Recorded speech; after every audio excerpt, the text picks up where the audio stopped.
സാറേ, എനിക്കൊരു കത്തുണ്ടായിരുന്നു. അഞ്ചലോട്ടം.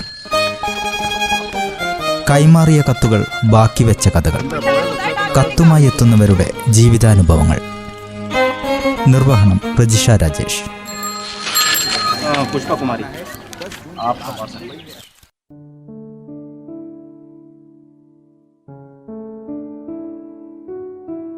നമസ്കാരം. അഞ്ചലോട്ടത്തിന്റെ പുതിയൊരധ്യായത്തിലേക്ക് സ്വാഗതം. ഒരു ദേശത്തെ അക്ഷരങ്ങളിലൂടെയും സന്ദേശങ്ങളിലൂടെയും ബന്ധിപ്പിക്കുന്ന കണ്ണിയാണ് പോസ്റ്റ് ഓഫീസ്. പോസ്റ്റ് ഓഫീസിന്റെ അമരക്കാരനായി 42 വർഷക്കാലം ജനസേവനം നടത്തിയ വ്യക്തിയാണ് ഇന്നത്തെ അഞ്ചലോട്ടത്തിൽ. മണൽവയൽ സ്വദേശി വിജയൻ മാസ്റ്ററുടെ വിശേഷങ്ങൾ കേൾക്കാം.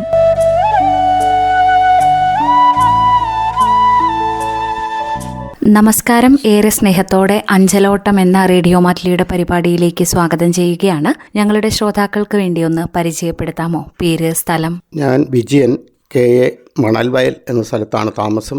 ഞാൻ ഇന്ത്യൻ പോസ്റ്റൽ ഡിപ്പാർട്ട്മെൻറ്റിൽ 42 വർഷത്തോളം മണൽവയൽ ബ്രാഞ്ച് പോസ്റ്റ് മാസ്റ്ററായി സേവനമനുഷ്ഠിച്ചിട്ടുണ്ട്. ഇപ്പോൾ വീട്ടിൽ വിശ്രമ ജീവിതം നയിക്കുന്നു. അഞ്ചലോട്ടത്തെക്കുറിച്ചും അഞ്ചൽ സമ്പ്രദായത്തെക്കുറിച്ചും എന്തെങ്കിലുമൊക്കെ കാര്യങ്ങൾ സാറിന് അറിയാമോ? ശ്രോതാക്കളുമായി പങ്കുവയ്ക്കാമോ? അഞ്ചൽ എന്ന ഒരു സംവിധാനം നിലവിലുണ്ടായിരുന്നു. 1729 തിരുവിതാംകൂറിൽ മാർത്താണ്ഡവർമ്മ എന്ന് പറയുന്ന മഹാരാജാവാണ് അത് ആരംഭിച്ചത്. 1770 കൊച്ചിയിൽ ആണ് അത് ആരംഭിച്ചത്.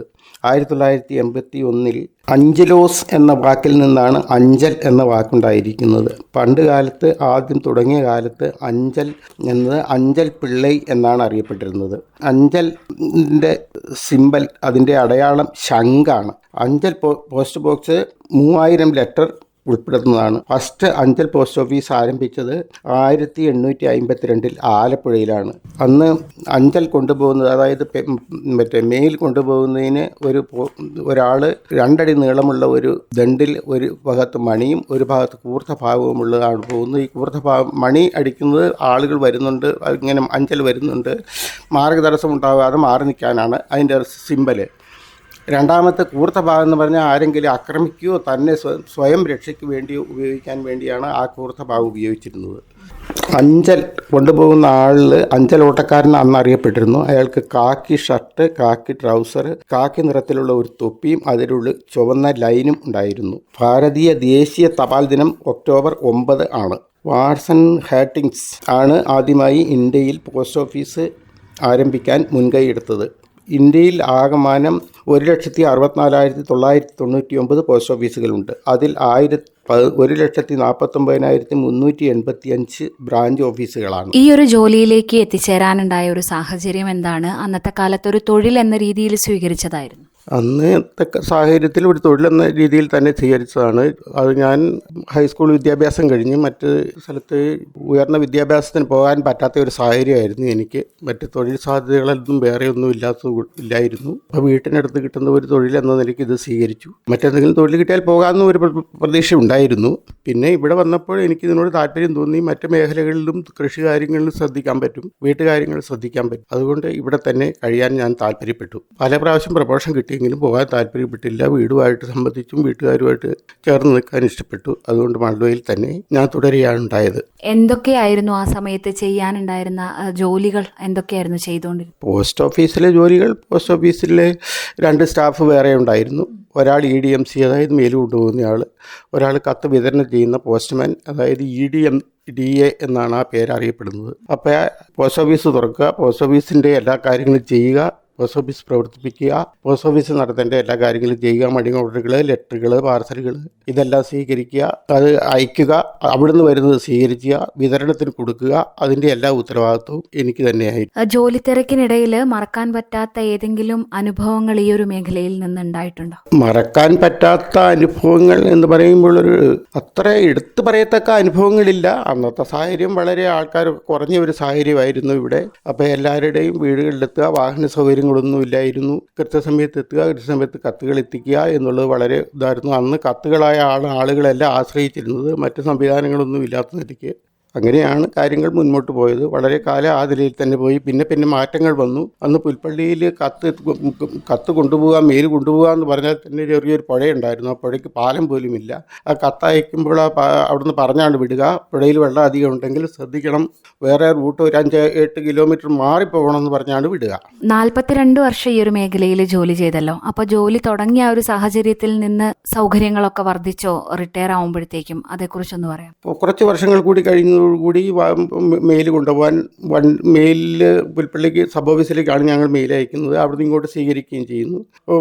വാഹനങ്ങൾ അപൂർവമായിട്ട് കിട്ടി തുടങ്ങി. എന്നാലും മെയിൽ കൊണ്ടുപോകാൻ പറ്റിയ സമയത്ത് ബസ് മറ്റു സൗകര്യങ്ങളൊന്നും ഇല്ലായിരുന്നു. അപൂർവമായി വാഹനങ്ങളിൽ മെയിൽ എത്തിക്കും. പിന്നെ പലപ്പോഴും മെയിൽ വൈകി വരും. അന്ന് പുൽപ്പള്ളിയിൽ നിന്ന് വരുന്ന മെയിലുകൾ തന്നെ സമയത്ത് എത്താറില്ല. അപ്പോൾ പലപ്പോഴും കുറച്ച് സമയം കാത്തിരിക്കേണ്ടി വരും. കാത്തിരുന്ന് 1 മണിക്ക് ഞങ്ങൾക്ക് ഓഫീസ് അടച്ചിട്ട് പോകാം. എന്നാൽ പോലും ചിലപ്പോൾ 2-2:30 വരെയൊക്കെ ഇരുന്നിട്ടുണ്ട്. കത്തെത്തിക്കുക എന്നുള്ളത് തന്നെ നടന്ന് മാത്രമേ എത്തിക്കാൻ പറ്റുള്ളൂ. മറ്റു വാഹനങ്ങളൊന്നുമില്ലായിരുന്നു. സൈക്കിൾ പോലും പോകാത്ത റോഡുകളായിരുന്നു കൂടുതലും. പഴയ കാലത്തെ അപേക്ഷിച്ച് ഇപ്പോൾ കത്തുകൾ വരുന്നതൊക്കെ കുറഞ്ഞിട്ടുണ്ടോ? എങ്ങനെയാണ് ആ കത്തുകളുടെ രൂപത്തിൽ വ്യത്യാസങ്ങൾ? പഴയ കാലത്തേക്കാൾ കമ്മ്യൂണിക്കേഷൻ, അതായത് സന്ദേശങ്ങൾ അയക്കുന്ന കത്തുകൾ കുറഞ്ഞിട്ടുണ്ട്. ബാങ്കിൻ്റെ കത്തുകൾ, മറ്റേ സ്ഥാപനങ്ങൾ അയക്കുന്ന കത്തുകൾ, അല്ലെങ്കിൽ അവരുടെ ആവശ്യത്തിന് സ്ഥാപനങ്ങൾ അയക്കുന്ന കത്തുകളൊക്കെ കൂടിയിട്ടുണ്ട്. മറ്റ് പാർസലുകൾ ഉണ്ടായിട്ടുണ്ട്. മണി ഓർഡർ അങ്ങനെയുള്ള സംവിധാനങ്ങൾ വളരെ കുറഞ്ഞിട്ടുണ്ട്. മണി ഓർഡറൊക്കെ ചിലപ്പോൾ 1 മാസം 1-2 ഒക്കെയാണ് ബുക്ക് ചെയ്യേണ്ടി വരുന്നത്. പിന്നെ പാർസലുകളുണ്ട്. പിന്നെ മറ്റ് മറ്റേ സ്പീഡ് പോസ്റ്റ് എന്ന് പറയുന്ന ഒരു സംവിധാനം ഇപ്പോൾ നിലവിൽ വന്നിട്ടുണ്ട്. അതിൽ കൂടുതൽ ആൾക്കാർ ഉപയോഗപ്പെടുത്തുന്നുണ്ട്. പിന്നെ രജിസ്റ്റേർഡ് കത്തുകൾ കൂടുതലായിട്ട് ഉപയോഗപ്പെടുത്തുന്നുണ്ട്. ഇതൊക്കെ താരതമ്യേന അന്നത്തേക്കാൾ കുറഞ്ഞു വരികയാണ്. ആ ജോലിയിൽ ഒരു ആത്മസംതൃപ്തി തോന്നിയിരുന്നോ? ഈ കത്തുകളൊക്കെ എത്തുന്ന ആളുകൾ അവരുടെ സ്നേഹം, ബഹുമാനമൊക്കെ എപ്പോഴെങ്കിലുമൊക്കെ അനുഭവപ്പെടാൻ സാധിക്കും? തീർച്ചയായിട്ടും. അതുകൊണ്ടാണല്ലോ 10-42 വർഷം ഒരു സേവന മേഖലയിൽ തന്നെ നിന്നത്. പിന്നെ എനിക്ക് കൃഷി കാര്യങ്ങളും നോക്കാമായിരുന്നു, കുടുംബകാര്യങ്ങളും നോക്കാമായിരുന്നു. ജനങ്ങൾക്ക് എന്നോട് എത്രയും ബഹുമാനം ഉണ്ടായിരുന്നു. വളരെ ബഹുമാനത്തോടു കൂടിയാണ് എന്നോട് കാണുന്നത്. റിട്ടയർ ചെയ്തതിന് ശേഷവും വളരെ ബഹുമാനത്തോടു കൂടിയാണ് ആളുകൾ എന്നെ കാണുന്നത്. ഇപ്പോൾ തന്നെ പോസ്റ്റ് മാസ്റ്റർ വിജയൻ എന്ന് പറഞ്ഞാൽ ഈ പ്രദേശത്തുള്ളവർ മുഴുവൻ അറിയും. അന്ന് ജനിക്കാത്തവർ പോലും ഇന്ന് ചെറിയ യുവതലമുറ പോലും എന്നെ അങ്ങനെയാണ് അറിയപ്പെടുന്നത്. അങ്ങനെയാണ് അവർ വിജയ മാസ്റ്റർ എന്നാണ് വിളിക്കുന്നത്. അപ്പോൾ ആദ്യമായി ഈ ജോലിയിൽ കയറുമ്പോൾ ഈ ഒരു മേഖലയോടുള്ള ഇഷ്ടം പിന്നീട് റിട്ടയർ ആകുമ്പോഴത്തേക്കും കൂടുകയാണോ ചെയ്തത്? തീർച്ചയായിട്ടും കൂടുകയാണ്. അത് തന്നെയാണ് അതിൽ തന്നെ നിൽക്കാനും കാരണം. മറ്റേ അന്ന് പോസ്റ്റ് ഓഫീസിൽ കയറുന്ന കാലത്ത് പോസ്റ്റ് ഓഫീസ് എന്താണെന്നും എനിക്കറിയില്ല. ഞാനത് ഉപയോഗപ്പെടുത്തിയിട്ടുമില്ല, ഞാൻ അവിടെ പോയിട്ടുമില്ല. ഒരു ജോലി സംബന്ധമായി കിട്ടി, അതിന് പോയി എന്നതിൽ കവിഞ്ഞ് പിന്നെയാണ് അതിനെക്കുറിച്ച് പഠിക്കുന്നതും അതിൽ പ്രവർത്തനങ്ങൾ പഠിക്കുന്നതും അതിൻ്റെ നിയമങ്ങൾ ഒരു പരിധിവരെയൊക്കെ മനസ്സിലാക്കുന്നതും ഒക്കെ അതിന് ശേഷം മാത്രമാണ്. ഈ കത്തുകളുടെയൊക്കെ രൂപം മാറി വരുമ്പോഴും ഈ പോസ്റ്റൽ മേഖലയുടെ പ്രാധാന്യം ഇന്നത്തെ കാലത്ത് കുറഞ്ഞു എന്ന് തോന്നിയിട്ടുണ്ടോ? പോസ്റ്റൽ മേഖലയുടെ പ്രാധാന്യം കുറഞ്ഞു എന്ന് എനിക്ക് തോന്നുന്നില്ല. കാരണം കത്തുകൾ കുറഞ്ഞെങ്കിലും മറ്റ് കാര്യങ്ങൾ ഇപ്പോൾ കൂടുതലുണ്ട്. കാരണം അവർക്ക് ഈ ബാങ്കിൽ നിന്ന് അയക്കുന്ന കത്തുകളാണ് ഈ വളരെയധികം കത്തുകൾ ഇപ്പോഴും അയക്കുന്നുണ്ട്. കാരണം അന്ന് വരുന്ന തപാൽ ഉരുപ്പടികളേക്കാൾ കൂടുതൽ ഇപ്പോൾ വരുന്നുണ്ട്. അന്ന് അതിന് വേറെ വ്യത്യാസം ഉണ്ടാകും. അന്ന് ജനസാന്ദ്രത കുറവായിരുന്നു. അവരുടെ ആവശ്യങ്ങൾ ഉള്ള ആളുകളെ മാത്രമല്ലേ ഉപയോഗപ്പെടുത്തുന്നുള്ളൂ. അപ്പോൾ അങ്ങനെ ഒരു സംവിധാനം ഉണ്ടായിട്ടുണ്ട്. ഇന്ന് ജനസാന്ദ്രത വല്ലാതെ കൂടി, സ്ഥാപനങ്ങളുടേതായ ആവശ്യങ്ങളും ഒക്കെ ആയിട്ട് കത്തുകൾ എന്ന് പറയാൻ പറ്റില്ലെങ്കിലും അത് കൂടി എന്നുള്ള അഭിപ്രായം തന്നെയാണ് എനിക്കുള്ളത്. വയനാടിൻ്റെ ഒരു ഭൂപ്രകൃതി അനുസരിച്ച് ആ സമയത്തൊക്കെ എല്ലാ കാലത്തും ഒരു നല്ല മഴക്കാലത്തും കഠിനമായ വേനൽക്കാലത്തും ഒക്കെ കത്തുകൾ എത്തിക്കേണ്ടതും പാർസലുകൾ സ്വീകരിക്കുക, അത് എത്തിക്കുക ഒക്കെ എത്രത്തോളം ബുദ്ധിമുട്ടുള്ളതായിരുന്നു? എപ്പോഴും ബുദ്ധിമുട്ട് തന്നെയായിരുന്നു. കാരണം യാത്രാ സൗകര്യം തീരെ കുറവ്. ആളുകൾ തന്നെ വീട്ടിൽ ചെന്നാൽ പലപ്പോഴും കാണാറില്ല. ഒരു കത്ത് കൊടുക്കേണ്ടി വരിക, അല്ലെങ്കിൽ രജിസ്റ്റർ കത്ത് കൊടുക്കേണ്ടി വരിക 3-4 പ്രാവശ്യം ഒരാളുടെ വീട്ടിൽ പോകേണ്ടി വരും. ഈ 3-4 പ്രാവശ്യം പോകുമ്പോൾ തന്നെ അവർക്ക് ആ സമയത്ത് കത്ത് കിട്ടാതെ വരും. കാരണം 4 പ്രാവശ്യം പോയിട്ടായിരിക്കും കത്ത് കൊടുക്കുന്നത്. ആദ്യം ചെന്നപ്പോൾ കാണുവാണെങ്കിൽ അവന് സമയത്ത് കത്ത് കിട്ടിയെന്നുള്ള ഒരു പരാതി ഉണ്ടാവില്ല. 3-4 ദിവസം പോയിട്ടാണ് കാണുന്നതെങ്കിൽ 4 ദിവസം വൈകിയാണ് അവന് കത്ത് കിട്ടുന്നത്. ആ ഒരു തെറ്റ് അവൻ മനസ്സിലാക്കുന്നില്ല. ആ കാര്യത്തിൽ ഞങ്ങളെയാണ് കുറ്റപ്പെടുത്തുക. അങ്ങനെ ഒരുപാട് വിഷയങ്ങൾ ഞങ്ങളുടെ വിഷയത്തിലുണ്ടായിട്ടുണ്ട്. അവരെ പറഞ്ഞ് മനസ്സിലാക്കാൻ ശ്രമിച്ചിട്ടുണ്ട്. 3-4 പ്രാവശ്യം ഞങ്ങൾ വന്നു, നിങ്ങളെ കാണാത്തത് കൊണ്ടാണ് കത്ത് തരാത്തത് എന്ന് പറഞ്ഞാൽ പോലും അവരുടെ കാര്യം നഷ്ടപ്പെട്ടു പോയിട്ടുണ്ടോ? പലപ്പോഴും ബാങ്കിൻ്റെ ജപ്തി നോട്ടീസുകൾ അല്ലെങ്കിൽ ബാങ്കിൽ പണയം വെച്ച് എടുക്കേണ്ട സമയം കഴിഞ്ഞിട്ടായിരിക്കും കത്ത് കിട്ടുന്നത്. ഈ ഒരു സാഹചര്യം കൊണ്ട് കാരണം അവർ രജിസ്റ്ററാണ് അയക്കിയ കത്ത്. ലേലം ചെയ്യാൻ വേണ്ടി അവർ നോട്ടീസ് അയക്കുന്ന പാർട്ടിക്ക് രജിസ്റ്റർ അയക്കുക. രജിസ്റ്റർ പാർട്ടിയുടെ അടുത്ത് തന്നെ കൊടുക്കണമെന്നാണ് നിയമം. ഈ 3 പ്രാവശ്യം 4 പ്രാവശ്യം പോയാലും അവരെ കാണാതെ വരുമ്പോൾ ഈ 4ാമത്തെ 5ാമത്തെ പ്രാവശ്യം പിന്നെ അവരെ കാണുക. അപ്പോൾ കൊടുക്കുമ്പോഴത്തേക്ക് ഈ ഡേറ്റൊക്കെ കഴിഞ്ഞിട്ടുണ്ടാവും. അങ്ങനെ ചില ആളുകൾക്ക് ബുദ്ധിമുട്ടുണ്ടായിട്ടുണ്ട്. അവരുടെ വസ്തുക്കൾ ലേലം ചെയ്തു പോയിട്ടുണ്ട്. ആ കുറ്റം ഞങ്ങളുടെ പേരിൽ ചുമത്താനും അതിൻ്റെ പേരിൽ പല വിഷയങ്ങളും പലപ്പോഴും ഉണ്ടായിട്ടുണ്ട്. ഇപ്പോൾ റിട്ടയർ ആയിട്ട് എത്ര നാളായി? ഞാൻ റിട്ടയർ ആയിട്ട് ഇപ്പോൾ 5 വർഷവും 4 മാസമായി. എന്തൊക്കെയാണ് വിശ്രമ ജീവിതത്തിൽ? വിശ്രമമാണോ അതോ കൂടുതൽ മേഖലകളിലേക്ക് സാറിന്റെ സേവനം വർദ്ധിച്ചിട്ടുണ്ടോ? വിശ്രമ ജീവിതത്തിന് ശേഷം വീട്ടിൽ തന്നെ കുറച്ച് ഒതുങ്ങി കഴിയാനാണ് ഞാൻ. മറ്റ് ശാരീരികമായ പ്രശ്നങ്ങളുണ്ട്. 65 വയസ്സിലാണല്ലോ റിട്ടയർ ചെയ്തത്. അതിന് ശേഷം കാര്യമായ വർക്കൊന്നും ചെയ്തില്ല. വീട്ടിലെ കൃഷി കാര്യങ്ങളൊക്കെ നോക്കി വീട്ടുകാര്യങ്ങളൊക്കെ നോക്കി കഴിയാണ് ചെയ്യുന്നത്. മറ്റു ജോലികളൊന്നും ഇപ്പം ചെയ്യുന്നില്ല. തപാൽ മേഖലയിൽ പോസ്റ്റ് മാസ്റ്റർക്കാണെങ്കിലും പോസ്റ്റ് മാൻ ആണെങ്കിലും ഇത്രയൊക്കെ ജോലികൾ ചെയ്യാനുണ്ടെങ്കിലും ഇത്രയും ഉത്തരവാദിത്തപ്പെട്ട ജോലികൾ ചെയ്യുമ്പോഴും പലരും പറയുന്ന ഒരു പരാതിയാണ്, വിശ്രമ ജീവിതം ആരംഭിക്കുമ്പോൾ റിട്ടയർമെന്റ് ലൈഫിൽ അവർക്ക് വേണ്ട ആനുകൂല്യങ്ങളിലൊന്നും സർക്കാരിന്റെ ഭാഗത്തു നിന്നും ഉണ്ടാകുന്നില്ല എന്നുള്ളത്. എന്താണ് സാറിന്റെ അഭിപ്രായം? അങ്ങനെയുണ്ട്, അതൊരു സത്യമാണ്.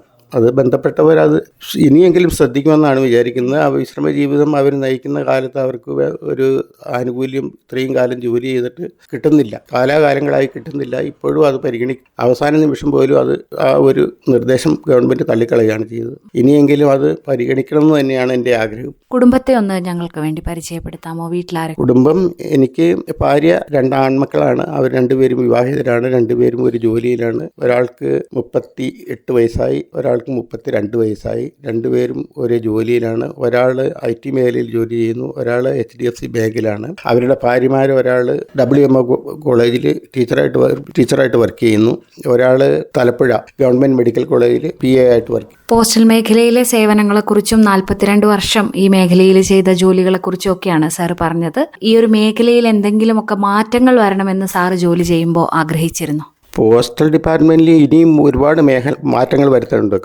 അന്ന് തുടങ്ങിയ പോലെ തന്നെ ഇന്നും നിലനിൽക്കുന്നത് കൊണ്ടാണ് ഒരുപാട് ആളുകൾ ഇതിൽ നിന്ന് വിട്ടുപോകുന്നുണ്ട്. സാമ്പത്തിക കാര്യങ്ങൾ കൈകാര്യം ചെയ്യാനും പോസ്റ്റ് ഓഫീസിൻ്റെ സൗകര്യങ്ങൾ വർദ്ധിപ്പിക്കാനും ഇന്നും നിലവിലുള്ള അതേ പോസ്റ്റ് ഓഫീസ് ഒരു പോസ്റ്റ് ഓഫീസാണോ ഒരു ഓഫീസാണോ എന്ന് സാധാരണക്കാരന് തോന്നിപ്പോകുന്ന രീതിയിലാണ് ഇന്നും പോസ്റ്റ് ഓഫീസ് പ്രവർത്തിക്കുന്നത്. അതിൻ്റെ ഇൻഫ്രാസ്ട്രക്ചർ, അതിൻ്റെ സംവിധാനങ്ങൾ ഒക്കെ മാറ്റേണ്ട ഒരുപാട് കാലങ്ങൾ കഴിഞ്ഞു. അതുപോലെ സാമ്പത്തികമായി കുറച്ചുകൂടി പാർട്ടിക്ക് സാമ്പത്തിക ഇടപാടുകൾ നടത്താൻ നടത്താനുള്ള സൗകര്യങ്ങൾ അവിടെ ഉണ്ടാവണം. പല മേഖലകളിലും ഇൻഷുറൻസ് മേഖലയിലാണെങ്കിലും ശരി, കുറച്ചുകൂടെ ഓഫീസുകൾക്ക് അധികാരം നൽകണം എന്ന് തന്നെയാണ് എൻ്റെ അഭിപ്രായം. ഒരുപാട് സന്തോഷം. റേഡിയോ മാറ്റിലിയുടെ ശ്രോതാക്കൾക്ക് വേണ്ടി 42 വർഷത്തെ പോസ്റ്റൽ മേഖലയിലെ സേവനത്തെക്കുറിച്ച് സംസാരിച്ചതിന്, വിശ്രമജീവിതം കൂടുതൽ ആരോഗ്യത്തോടെ ഇനിയും ഒരുപാട് മേഖലകളിൽ പ്രവർത്തിക്കാൻ സാറിന് കഴിയട്ടെ എന്നും ആശംസിക്കുന്നു. Thank you.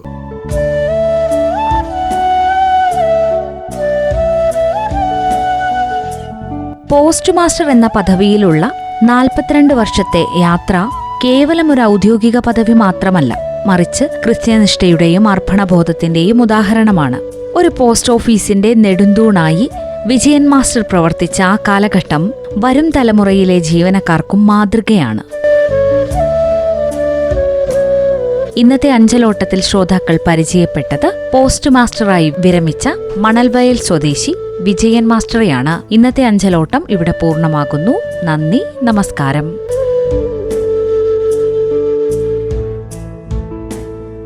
എനിക്കൊരു കത്തുണ്ടായിരുന്നു. അഞ്ചലോട്ടം. കൈമാറിയ കത്തുകൾ, ബാക്കി വെച്ച കഥകൾ, കത്തുമായി എത്തുന്നവരുടെ ജീവിതാനുഭവങ്ങൾ. നിർവഹണം പ്രജിഷ രാജേഷ്. पुष्पा कुमारी, आपका